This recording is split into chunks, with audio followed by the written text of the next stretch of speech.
Morning student, देखिए हमारे पास क्या हम लोग एक्सरसाइज नंबर 3.2 एक्सरसाइज नंबर 3.2 हम लोग अभी तक सॉल्व कर रहे हैं। इसमें हम लोग क्वेश्चन नंबर 4 तक सॉल्व किए हैं। क्वेश्चन नंबर 5 आपके सामने है। क्वेश्चन नंबर 5 इसमें दिया है, देखिए half the perimeter of a rectangular garden whose length is 4 more than its width is 36 meter. Find the dimension of the garden. ठीक, देखिए आपके पास क्या है, एक गार्डन है। कैसा गार्डन है? रेक्टेंगुलर। इस तरीके से एक गार्डन है, ठीक है, ये गार्डन है। अब इसकी गार्डन का क्या क्या दिया, देखिए सॉल्यूशन में let the width of the garden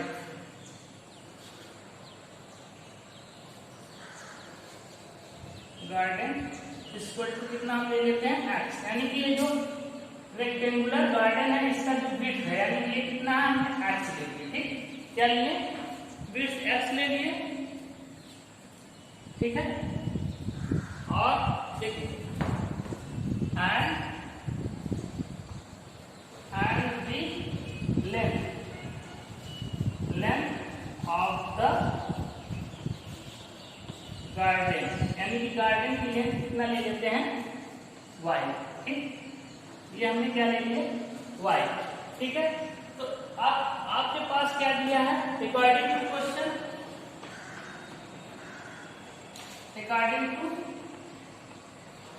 question, देखिए ये जो गार्डन है इसका पेरीमीटर टोटल क्या है, मान लेते हैं p। और पेरीमीटर यानी कि p का हाफ, यानी कि p का हाफ आपके पास कितना दिया है, इक्वल टू 36 मीटर। यानी कि जो आपके पास रेक्टेंगुलर गार्डन है इसका जो पेरीमीटर आप ले रहे हैं, तो पेरीमीटर का हाफ क्या दिया है आपके पास, 32 मीटर। और पेरीमीटर क्या होता है, इसका पेरीमीटर क्या आता है, 2xl इंटू b। यानी कि देखिए यहाँ लिख सकते हैं p के यहाँ क्या लिख सकते हैं, 2x प्लस y अपॉन क्या है 2 इक्वल टू 36। देखिए सिंस क्या b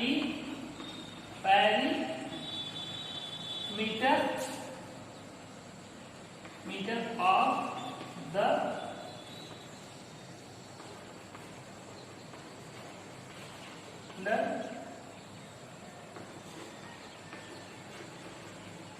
इक्वल टू क्या होता है, 2l प्लस क्या होता है b, यानी कि लेंथ प्लस ब्रेथ। ये होता है, आप जानते हैं। ठीक है,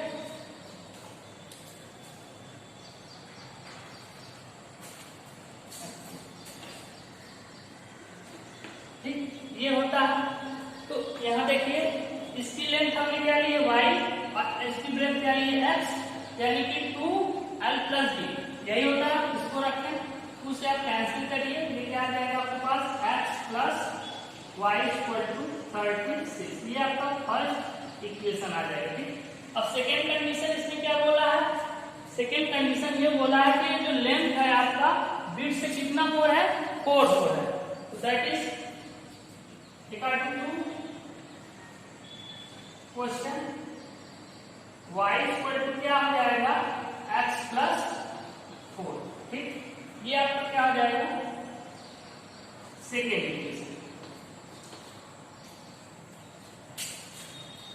ये आपका सेकेंड इक्वेशन हो जाएगा। अब इसी इक्वेशन पे क्या करना है, आपको ग्राफ प्लॉट करना है, यानी कि इस इक्वेशन को उठाएंगे, इस इक्वेशन को उठाएंगे, दोनों से आपको ग्राफ प्लॉट करना है। चलिए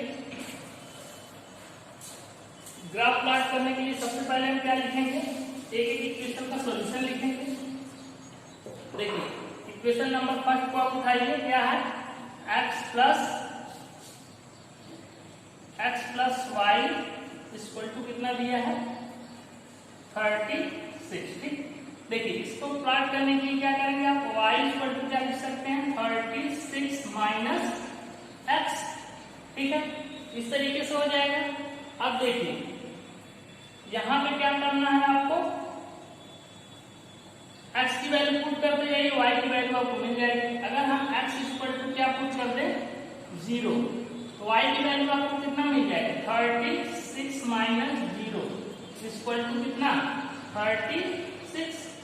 ठीक है, इसी तरीके से मान लीजिए अगर हम यहाँ x की वैल्यू सेकेंड क्या पुट कर दे 36, तो y की वैल्यू देखिए कितना मिल जाएगा 36 माइनस 36 इक्वल टू 0।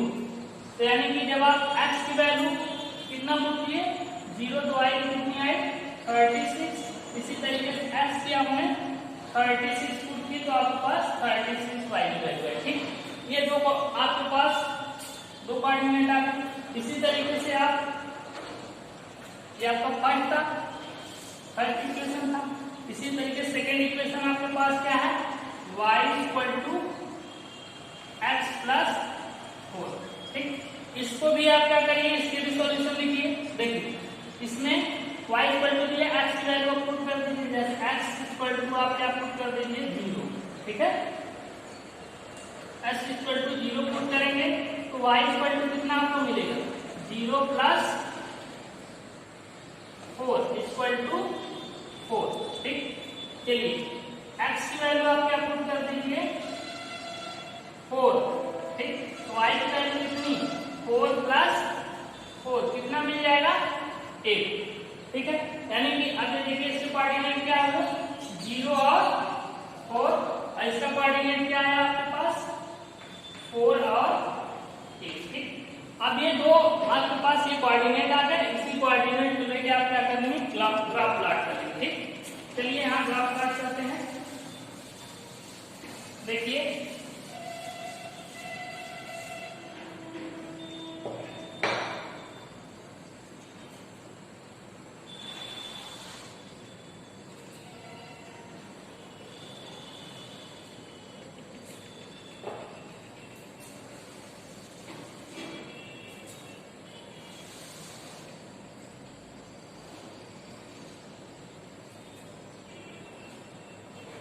इस तरीके से ये क्या है आपको कोऑर्डिनेट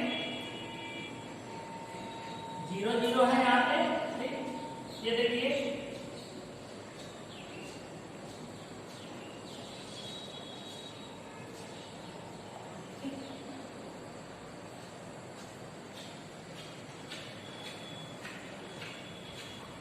देखिए इसको 4 4 कर लीजिए 4 8 12 16 20 24 28 32 36। ये आपका x एक्सिस है, ये आपका y एक्सिस है। इस पे लीजिए 2 4 करेगा 4 8 12 16 20 24 28 और ये 32 और ये 36। देखिए आपके पास कोऑर्डिनेट कितने हैं, पहले इक्वेशन का क्या है x प्लस वाई का कोऑर्डिनेट क्या है x इक्वल टू 0। ठीक है, तो y इक्वल टू कितना है 36, यानी कि x इक्वल टू 0 तो y इक्वल टू 36। ये देखिए ठीक, यानी कि 0 और 36। पहला x इक्वल टू 36। ठीक, x इक्वल टू आप जब यहाँ पे देखिए मिस्टेक हो गया, x इक्वल टू जब आप क्या रखे 36 तो y इक्वल टू कितना है 0। ठीक, x इक्वल टू 36 तो y इक्वल टू कितना 0, यानी कि दूसरा पॉइंट आपके पास दिया गया है। देखिए 36 और 0। ठीक, अब क्या करेंगे आप यहां से इस पॉइंट से स्केल रखेंगे, ऐसे ड्रा करेंगे। देखिए इस तरीके से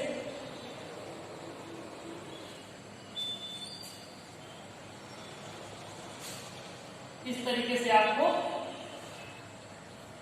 ये मिल जाएगा। एक इस लाइन का है, इस इक्वेशन का है x plus Y equal to 36। ठीक, इसका मिल गया। सेम इसी तरीके से देखिए x इक्वल टू क्या है 0, y इक्वल टू 4, यानी कि second x equal to 0, y equal to 4, यानी कि एक पॉइंट आपके पास ये मिल जाएगा।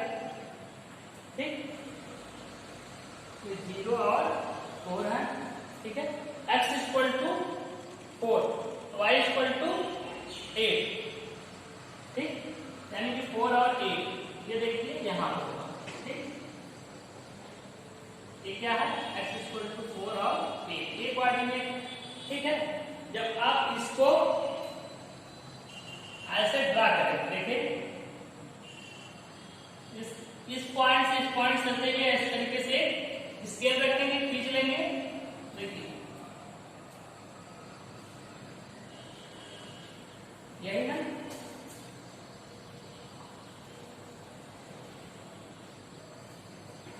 ठीक है। ये देखिए आपके पास ये इस तरीके से ये आपके पास लाइन हो जाएगी। ये किसका है y equal to X plus 4, ठीक, इसका।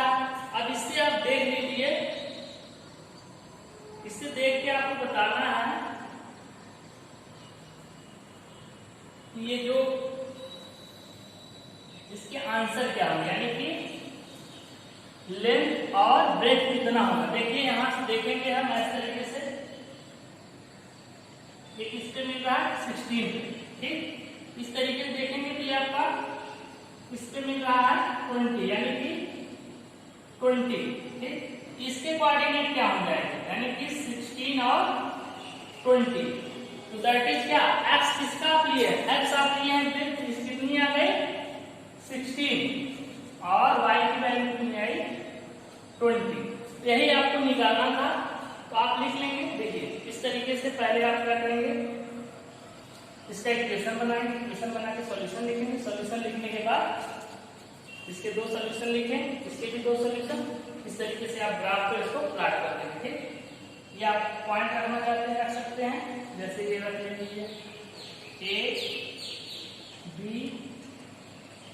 C और D, इस तरीके से कर लेंगे। आप ग्राफ से देखेंगे तो देखिए, और इसमें दिया है लेंथ क्या है, आपके पास लेंथ 16 है, ये नहीं ब्रेथ कितनी है 16 और लेंथ आपकी 20 है। इसमें आप चेक करके देख सकते हैं कि देखिए 4 मोर है कि नहीं इसके, और वही आपको दिया था ये इक्वेशन कि जो लेंथ है वो कितना है 4 मोर है, ठीक। इस तरीके से आपका क्वेश्चन नंबर ये सॉल्व हो गया।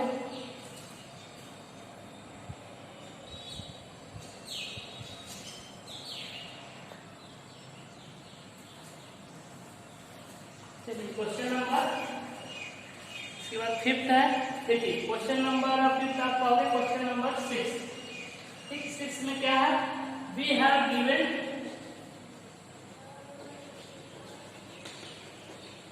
हमें एक इक्वेशन दिया गया 2x plus 3y minus 8 equal to 0, ठीक। ये दिया है ये देखिए आपके पास एक इक्वेशन इस तरीके से दिया है, उसमें से आपसे क्या पूछा है, पहला क्वेश्चन आपके पास है, फर्स्ट क्वेश्चन क्या है आपके पास, इंटरसेक्टिंग लाइन,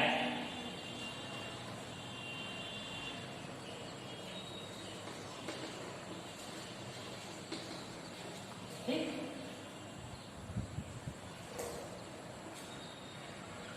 देखिए क्या बताना है,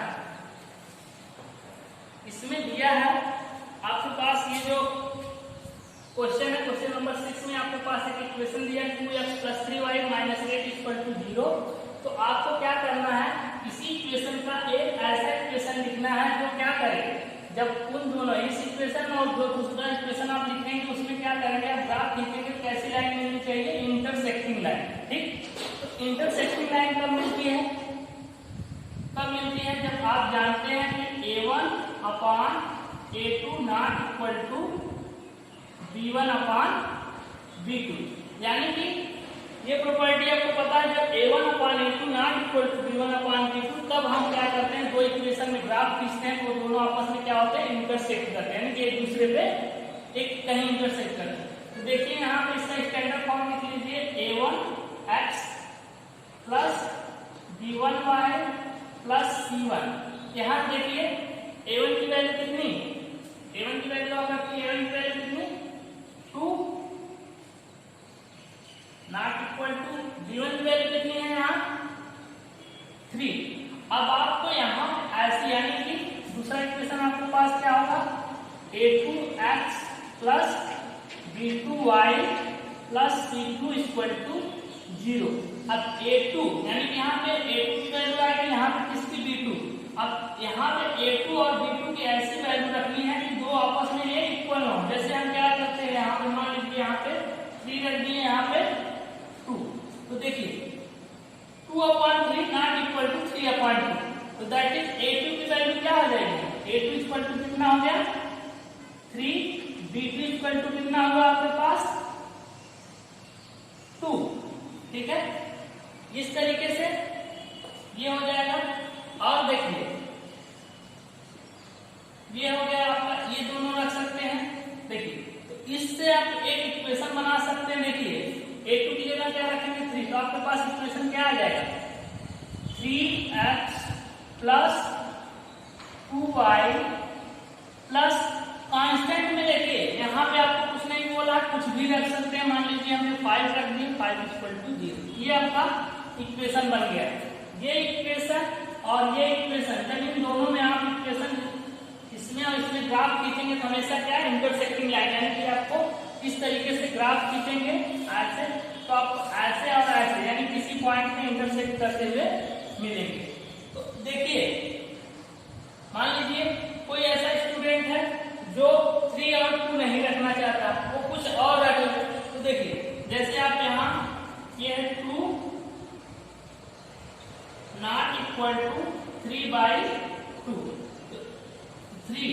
ठीक, यहाँ पे आप कुछ भी वैल्यू रख सकते हैं। मान लीजिए यहाँ 5 रख दिया कोई बच्चा, यहाँ पे क्या रख दिया 7 रख दिया, तब भी आप देखेंगे 2/3 नॉट इक्वल टू 3/7।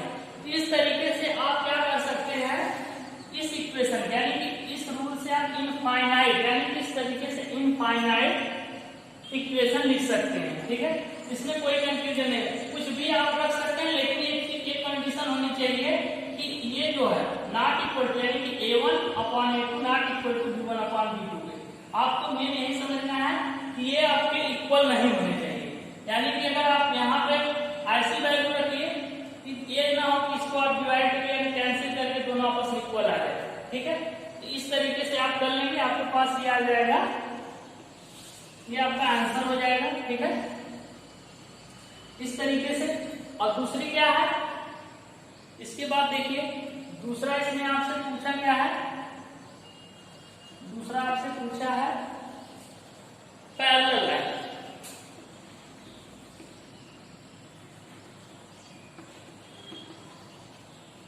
यानी कि आपको क्या इसी इक्वेशन यानी कि 2x plus 3y minus 8 equal to 0 से ही एक ऐसा इक्वेशन लिखिए जो आपस में पैरेलल हो। ठीक, तो पैरेलल होने के लिए कंडीशन क्या है, आपके पास है a1/a2 equal to b1/b2 not equal to c1/c2। यानी कि अगर इस कंडीशन को आप सेटिस्फाई करा देंगे तो इस तरीके से आपका क्या हो जाएगा, जो इक्वेशन होंगे आपस में क्या होंगे पैरेलल। तो देखिए यहाँ a1 की वैल्यू कितनी 2,